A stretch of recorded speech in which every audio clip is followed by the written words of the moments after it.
Hei, nå tenkte jeg skulle vise dere hvordan man lager en såkalt fossefallflette. Det dere trenger en hårbørste bare, hvis dere har lyst til å greie det ut. Sånne fliseklemmere. De ser sånn ut. Og ja, det er egentlig det du trenger. Og selvfølgelig trenger du å ha hår på huet da. Det du gjør er at du tar en liten bit av håret ditt, som her øverst. Det her passer liksom for alle lengder, for at det er kort eller ja. Og det passer også for de med pannelugg, men det blir litt vanskeligere å flette, men det går an.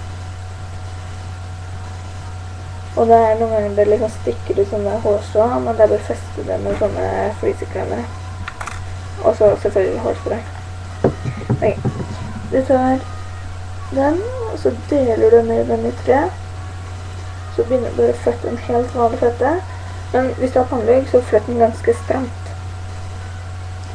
Sånn, helt vanlig. Og så nederst tar du med litt hår.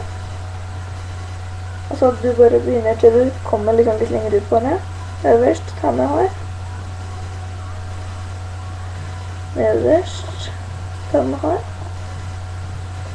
Øverst, ta med hår. Nederst, ta med hår. Ok, når jeg har kommet ganske langt inn her, så tar jeg hår med der, øverst. Og i stedet for da å ta med hår inn nederste, slipper jeg den, og tar med ny.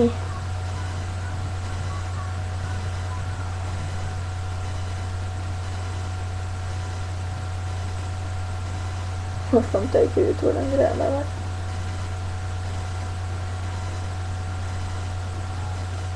Nederste, slipp, ta med ny.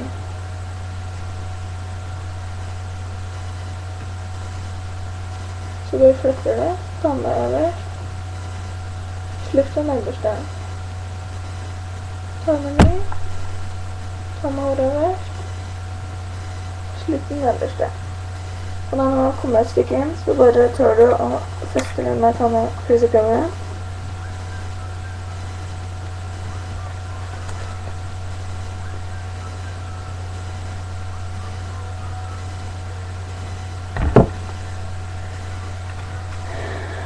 Og der du ser at du stikker ut, bare fester med sånne fliseklemmere der du vil.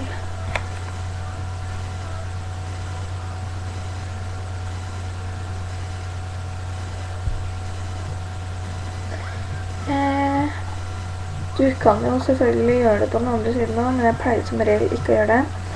Veldig søt og enkel frisyre, og veldig lett å lage. Håper dere likte den, og håper dere kommer til å bruke den. Takk for at du så på. Ha det!